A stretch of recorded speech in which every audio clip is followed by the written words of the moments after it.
Hello students, आज इस video में हम लोग स्टार्ट करने जा रहे हैं स्टैक नोटिफिकेशन। मैं आपको इनफिक्स, प्रीफिक्स और पोस्टफिक्स जो नोटिफिकेशन है, सबसे पहले उनका कॉन्सेप्ट कराऊंगा।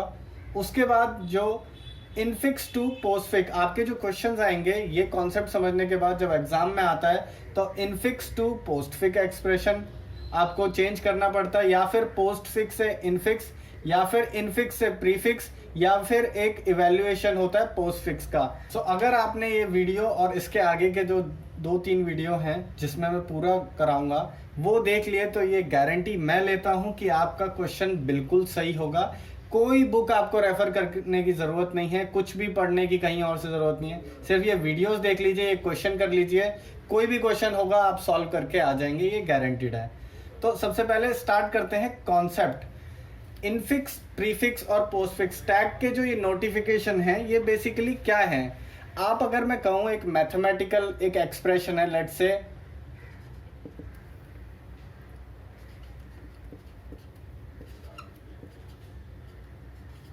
ये एक एक्सप्रेशन होता है। अब ये है मैथमेटिकल एक्सप्रेशन। जब हम कंप्यूटर मेमोरी में काम करते हैं तो स्टैक जब हम लोग यूज कर रहे होते हैं तो स्टैक जो है एक इसी एक्सप्रेशन को वो 3 तरह से पढ़ सकता है। हम उसको इस तरह से नोटिफाई कर सकते हैं। कोई भी एक एक्सप्रेशन है उसको 3 तरीके से कर सकते हैं, या तो इनफिक्स में करूं, या प्रीफिक्स में करूं, या पोस्टफिक्स में करूं। अब ये तीनों है क्या, इसका मतलब समझते हैं। सबसे पहले इनफिक्स। इनफिक्स नोटिफिकेशन आपका बेसिकली है जब आपका जो है ऑपरेटर ऑपरेंड्स के बीच में आता है। जैसे कि हम नॉर्मली यूज़ करते हैं जब लाइफ में, जनरल लाइफ में अपनी, तो हम लोग इनफिक्स नोटेशन ही यूज़ करते हैं। a प्लस बी, ये ऑपरेंड है, ये ऑपरेटर है। अब प्रीफिक्स नोटिफिकेशन वो होता है, नाम से आपको पता लगा है, इन मतलब बीच में, प्री मतलब अगर मैं इस ऑपरेटर को, प्लस को ऑपरेंड्स के पहले लगा दूं, तो ये इस तरह से प्रीफिक्स नोटिफिकेशन हो जाएगा आपका। अब सेकंड आपका जो है पोस्ट फिक्स नोटेशन, आपका जो है वो आएगा ए बी के अगर आगे मैं इसे लगा दूं। तो यही बेसिक एक कॉन्सेप्ट है। आगे इसका नोटेशन बड़ा भी हो सकता है, बहुत बड़े बड़े नोटेशंस हो सकते हैं ये, बट यहाँ पर आपको कॉन्सेप्ट बस इतना ही रखना है, पोस्ट आगे, प्री पहले, इनफिक्स में बीच में। आगे ये कैसा भी हो सकता है, इसको एक्सप्रेशन कितना भी बड़ा हो सकता है, ये इस हिसाब से कुछ भी हो सकता है पोस्ट में। अब देखिए आप ये इसको इवैल्यूएट करना मैं आगे हालांकि बाद में सिखाऊंगा कि कैसे इवैल्यूएट होता है, बट अभी आप समझ लीजिए कि होते क्या हैं एक्सप्रेशंस। तो जो आपका कभी भी ऐसा नहीं होगा कि पोस्ट फिक्स में आपका पहले आ रहा होगा ऑपरेटर, ऑपरेटर हमेशा बाद में आएगा। पहले कुछ ऑपरेंड आएंगे, उसके बाद ही कोई ऑपरेटर आएगा। उसको इवैल्यूएट कैसे करना है वो बाद में देखेंगे। अब हम लोग स्टार्ट करते हैं। मान लीजिए मेरे पास कोई इनफिक्स है, लेट्स से मेरे पास ये था, और इसको मेरे को पोस्ट फिक्स में कन्वर्ट करना है, तो उसका पूरा मेथड क्या है और न्यूमेरिकल्स देखते हैं। तो स्टूडेंट्स, अब हम देखेंगे एल्गोरिदम अपनी इनफिक्स से पोस्ट फिक्स अगर आपको कन्वर्ट करना है। लेट्स से ये मेरा एक्सप्रेशन है और मुझे इसे कन्वर्ट करना है पोस्ट फिक्स एक्सप्रेशन में, तो उसके लिए जो मेथड है, जो एल्गोरिदम है, वो मैं साइड में आपको बताता रहूँगा। और उसके साथ साथ एक बहुत छोटा सा एक्सप्रेशन है जिसको मैं करके दिखाऊंगा ताकि आपको अंडरस्टैंडिंग अच्छे से हो जाए। तो जो मेथड मैं करा रहा हूँ वही आप करेंगे तो बहुत ईजिली आप कर पाएंगे और मार्क्स भी फुल आएंगे। तो सबसे पहला स्टेप यही करता है कि पुश। तो आप क्या करें, आप एक स्टैक बना लें एक छोटा सा साइड में। इसी तरह आप एग्जाम में भी करोगे तो पूरे मार्क्स आपको मिलेंगे। या फिर कुछ बुक्स में जो दूसरा मेथड भी दिया होता है कि हम लोग सिंबल, स्टैक और एक्सप्रेशन लिख लिख के वो करते रहते हैं, वो भी, पर वहाँ पर आपको कंफ्यूजन हो सकता है, कहीं गड़बड़ कर जाओगे। ये वाले में गड़बड़ कर ही नहीं सकते, तो इस तरह से आप अटेम्प्ट कर सकते हैं। जिस तरह से आपके कॉलेज में सिखाया आप देख सकते हैं, बुक्स को भी आप रेफर कर सकते हैं। तो सबसे पहले ये बेसिकली ये स्टेप यही बोलता है कि पुश करें, आप एक पैरेंथेसिस बड़े वाली लगा दें और उसके बाद लास्ट में भी आप लगा दें और फाइनल एवेल्युएशन के लिए। ठीक है, इस चीज़ को आप इग्नोर कर सकते हैं क्योंकि क्वेश्चन कभी कभार ऐसा भी आ जाता है कि आप पूरी एल्गोरिदम समझाओ और एक एग्जाम्पल से खुद ही पूरा करके दिखाओ, 10-12 नंबर का ये आ जाएगा। तो आप उसके लिए आपको कहीं बुक की भी ज़रूरत ना पड़े, एक एक स्टेप को मैंने ढंग से लिख दिया है। करना क्या है, सबसे पहले लेट से यही मेरा एक्सप्रेशन है जिसको मेरे को करना है। स्टैक को मैंने एस से डिनोट कर दिया है, यहाँ पे एस से बताऊंगा, और जो फाइनल एक्सप्रेशन है वो लेट से मैं आर से डिनोट करूंगा। ये मेरा फाइनल चेंज होके आ जाएगा इनफिक्स से पोस्टफिक्स में। अब स्कैन करना है। आप जब इनफिक्स से पोस्टफिक्स में जा रहे हो तो आपको लेफ्ट से राइट स्कैन करते हुए जाना है, एक एक चीज़ को स्कैन करते जाएंगे और तब तक पूरा स्कैन करते जाएंगे जब तक सारे आपके एलिमेंट ख़त्म नहीं हो जाते। अब ये स्कैनिंग हो गई और रिपीट करना है 3 से लेकर 6 स्टेप तक जो अभी आगे होंगे, ताकि आपका सारा ये ख़त्म हो जाए, और जब ये ख़त्म हो जाएगा तो आपका पूरा एक्सप्रेशन सॉल्व हो जाएगा। तब तक करना है जब तक एस आपका एम्प्टी ना हो जाए एस। अब स्टार्ट करते हैं, इसको स्कैन करते हैं। अब इसको स्कैन करना चालू किया, सबसे पहले मेरे को एनकाउंटर हुई ये पैरेंथेसिस। जो मेरा स्टेप कहता है कि if an operand is encountered add it to R. सबसे पहले तो मेरे पास ये आया, मैंने इसको यहाँ पर एज इट इज रख दिया इसको। अब इसके बाद कह रहा है कि जैसे ही कोई ऑपरेंड, या तो ऑपरेंड आएगा या ऑपरेटर आएगा, सिर्फ दो चीज़ें रहेंगी। मेन खेल जब ऑपरेटर आता है तब का है, वो भी कोई बहुत डिफिकल्ट नहीं है, पर जैसे ही आपके पास एक ऑपरेंड आए तो उसे आपको करना क्या है, बस सीधा डाल दीजिए इधर एक्सप्रेशन में। ए मैंने इसको एज इट इज बाहर लिख दिया। अब नेक्स्ट क्या है, नेक्स्ट मेरे को स्कैन किया तो मेरे को मिला प्लस।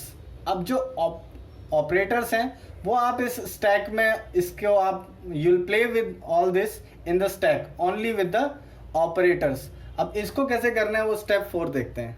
तो अब क्या है, ऑपरेटर है वो एनकाउंटर किया है मैंने। अब अभी आप देखोगे कि यहाँ पर कुछ भी नहीं है, अभी तो खाली पड़ा है स्टैक, एक पैरेंथेसिस है मेरे पास लेफ्ट वाली। Add the operator on to the stack, अभी कुछ भी नहीं है तो मैंने यहाँ पर ये डाल दिया। अब इसके बाद क्या है, आपके पास आया बी। नेक्स्ट मैंने स्कैन किया एलिमेंट बी। जैसे ही मैं एक ऑपरेंड को देखूंगा मैं उसको बाहर एक्सप्रेशन में डाल दूंगा सीधा, मुझे बस और कुछ नहीं करना। अब इसके बाद क्या है कि यहाँ पर नेक्स्ट एलिमेंट है पैरेंथेसिस फिर से। अब ये जब आया ना राइट, तो एक तरह से ये क्लोज हो गया पूरा। तो आपको अभी मैं ये पॉइंट डिस्कस नहीं कर रहा हूँ, अभी क्या है, क्योंकि ये राइट और लेफ्ट दोनों पैरेंथेसिस आपके पास आ गई हैं, तो आप सीधा इसको पॉप कर दोगे। जो भी बीच में आपके पास एलिमेंट है उसको सीधा आप पॉप करके बाहर निकाल दिया। अब अगर मैं देखूंगा तो मेरा जो स्टैक है ये होने के बाद पूरा खाली हो जाएगा, अब कुछ भी नहीं बचा स्टैक के अंदर। अब यहां पर नेक्स्ट एलिमेंट को हम स्कैन करते हैं जो कि है मल्टीप्लिकेशन का। मल्टीप्लिकेशन का एलिमेंट आया, मैंने इधर डाल दिया। नेक्स्ट सी आया, उसको मैंने यहां पर सीधा बाहर रख दिया क्योंकि मेरा पॉइंट यही बोलता है। अब इसके बाद जो है नेक्स्ट एलिमेंट आया जो कि है डिवीजन का। अब ये डिवीजन यहां पर है, पहले से ये है। अब मेरे को एक फैसला लेना है कि मुझे क्या करना होगा। यहां पर आपका स्टेप आता है ये जो है कि if the another operator exist, अगर लेट से कोई और ऑपरेटर है टॉप ऑफ द स्टैक में, अभी टॉप ऑफ द स्टैक नया ये बन गया है और एक और ऑपरेटर है जो आना चाहता है, और जो नया ऑपरेटर है उसकी लेस और इक्वल प्रेसिडेंस है। प्रेसिडेंस आप पूछेंगे कि आपको क्या पता, अभी तक मैंने आपको डिस्कस ही नहीं किया है प्रेसिडेंस, तो मैं आपको बता देता हूं। हाईएस्ट प्रेसिडेंस आपकी रहती है एक्सपोनेंट्स की, उसके बाद मल्टीप्लिकेशन है आपका, उसके बाद मल्टीप्लिकेशन और डिवीजन की आपकी रहती है, ये हाईएस्ट है। फिर उसके बाद सेकंड लेवल पे अगर मैं कहूँ ये दोनों आएंगे, उसके बाद प्लस और माइनस इसकी। तो अभी आप देखोगे तो ये है और ये है, ये भी मैं कह रहा हूँ अगर लेवल 1 है, ये लेवल 2 है, लेवल 3 है, तो ये भी इक्वली आ गया। बट यहाँ पर आप देखिए new operator has less or equal precedence, then pop the stack and add to R. मतलब क्या है कि मेरे को क्या करना है, अगर वो बराबरी का आ जाए या उससे कोई छोटा आ जाए तो हमको क्या करना है, हमको पुराने वाले को हटा देना है और नए वाले को आने दें। तो याद आप उसी तरीके से रखिए जैसे कि हमारे रिजर्वेशन का सिस्टम है इंडिया में। तो जैसे ही कोई बराबरी का और कोई नीचे का कोई आ जाता है तो बड़े वाले को अपनी सीट छोड़नी पड़ती है उनके लिए। तो उस तरह से आप समझ सकते हैं। तो यहाँ पर ये अब अंदर आ जाएगा और जो यहाँ पर मल्टीप्लाई था वो बाहर चला गया। अब नेक्स्ट एलिमेंट आया मेरा डी मैं यहाँ लिख दूंगा। अब इसके बाद जो है कुछ नहीं बचा है, खाली रह गया है स्टैक, तो इसको मैं पॉप करा दूंगा और ये मेरा फाइनल आंसर हो गया। आपका आंसर आ गया। बहुत सिंपल था। अभी ये क्वेश्चन बहुत ही सिंपल लिया था मैंने सिर्फ आपको समझाने के लिए। अगर जैसे ही कोई ऑपरेंड आएगा तो उसको बाहर निकालता जाऊंगा। कोई भी मेरे पास ऑपरेटर आएगा उसको मैं स्टैक में डाल के चेक करूंगा कि प्रेसिडेंस कहाँ पर आ रहा है। अगर फिर जब नया कोई ऑपरेटर आएगा उसके प्रेसिडेंस के हिसाब से कोई भी जैसे ही कोई लेस या इक्वल प्रेसिडेंस आएगा तो आपको जो पुराने वाला है उसको पॉप कर देना है और नए वाले को अंदर स्टैक में डाल देना है। और इस तरह से आप करते जाएंगे, आपका जो फाइनल रिजल्ट है वो आता जाएगा। अभी यहाँ पर मैंने कर दिया है। जब आप कर रहे होंगे तो आपने ये स्टेप 1 दिखाया था, फिर स्टेप 2 करते दिखाएंगे, फिर इस एक्सप्रेशन को आर को बढ़ाते जाएंगे। इस तरह से आपको एग्जाम में करना है। वो मैं अभी आपको और क्वेश्चंस कराऊंगा, इतने क्वेश्चन प्रैक्टिस कराऊंगा कि आपको बिल्कुल कोई और क्वेश्चन करने की ज़रूरत नहीं होगी और एग्जाम में भी आप कर देंगे उनको अगर दोबारा प्रैक्टिस करके चले गए। सो नेक्स्ट वीडियो में इसी के और क्वेश्चन देखिए। आगे जो मैंने इंट्रोडक्शन में बताया था वो भी पूरा आपको मटेरियल पढ़ाया गया है। सो प्लीज़ चैनल को सब्सक्राइब करें, वीडियो को शेयर करें। Thanks for watching.